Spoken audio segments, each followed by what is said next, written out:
leadership development class. I'm going to tell you about my philosophy of leadership paper, which is essentially about shared leadership models and egalitarian organizational structures. This this paper was inspired by my experiences participating in the Fast for Fair Food with a coalition of Immokalee workers, also called the CIW for short, which is a group made up primarily of immigrants from Mexico and Guatemala and Haiti who are tomato pickers in the fields of Florida's farms. And this group has had remarkable success in the last 10 or 15 years in its struggle for dignified treatment and improved working conditions and increased wages.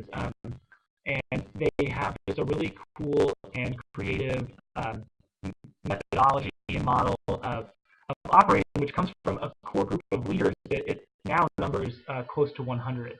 And so, drawing from my experiences there and seeing that kind of that group function a little bit, I wanted to explore shared leadership a little more. So my paper begins with looking at several of the readings we've read throughout the semester, starting with Robert Quinn and Team Change and what he calls transformational paradigm of organizational life. There's a chart on page 123 if you want to look at it, but I get into that and kind of deconstructing that a little bit.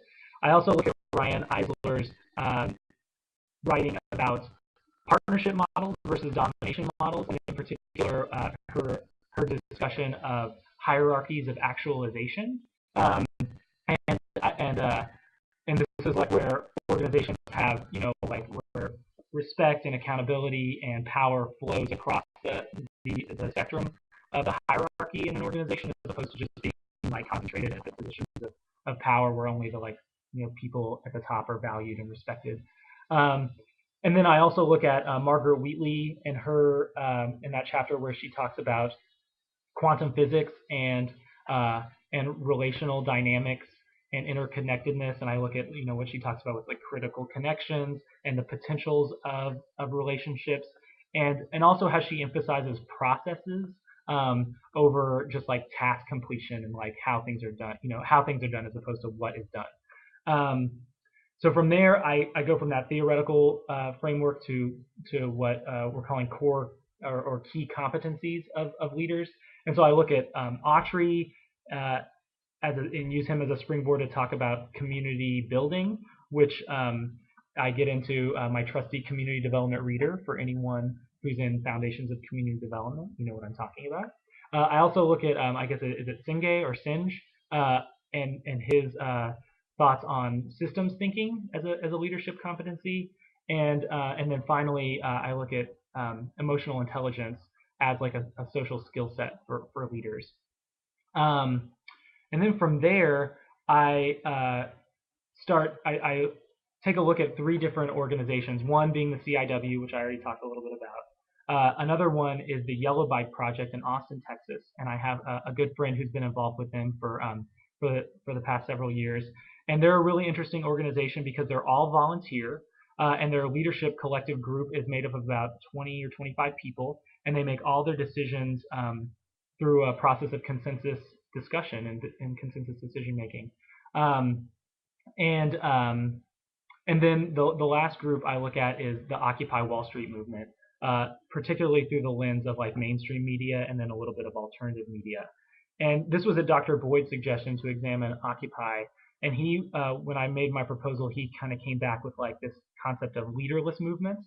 And one of the interesting things I found in my research was like the mainstream media talked about leaderless movements, but like the alternative media sort of flipped that around and talked about the Occupy movement being leaderful, which I thought was a really interesting concept of leaders all coming together from different networks and uniting, and then like having an even broader influence on the larger kind of the community at large.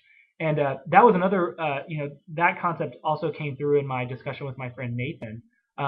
And he talked, one of the most interesting things was when he talked about how the Yellow Bike Project's bylaws are being like adopted by a lot of like startup community organizations. So their consensus process is catching on in other other organizations in the city, but also like not just startup organizations, but like there are like some established organizations that are incorporating their model of leadership and processes.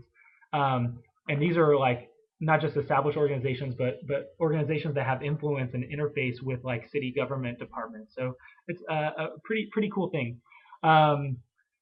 I conclude my paper talking a little bit about some theological ideas, particularly Paul's writing in Corinthians about the body of Christ, um, and just how all these different parts of the body and everyone has sort of different gifts and how those are used and how they're all equally important. Um, I might incorporate a couple other readings, maybe Peter and his transformation in Acts 10 and 11. And then at the end, I will be discussing my how this all applies to my life. And there are two groups that I'm currently hoping to sort of I'm just now beginning to get involved with. One is in the city I live in White Plains. The mayor has sort of invited me to be part of a a cooperative to raise chickens and for egg production on the city's community garden plot.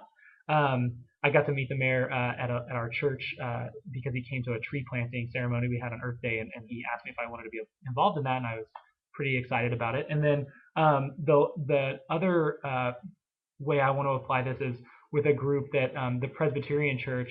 My partner Sarah works for the regional office of the Presbyterian Church here, and that office is trying to create like a sustainability network. And we had our first meeting last weekend, and there's a farmer who's also a pastor, and he is starting a farm at like this retreat center that's also a summer camp. And we're sort of like dreaming and thinking about what that can be, not just like a working farm that produces vegetables, healthy vegetables, but also how it can be an educational resource and facility. And so, I want to bring these ideas of like shared leadership and horizontal leadership and egalitarian structures to these experiences, hopefully, and we can have really start to bring some agricultural change to the community I live in. So that's the short of my paper. I might have gone a little long, but it's a long paper, and so I hope you all didn't mind me going over a little bit, and I will appreciate any feedback that you have to offer. And I thank you for listening, and I hope to see you all soon. All right. Bye.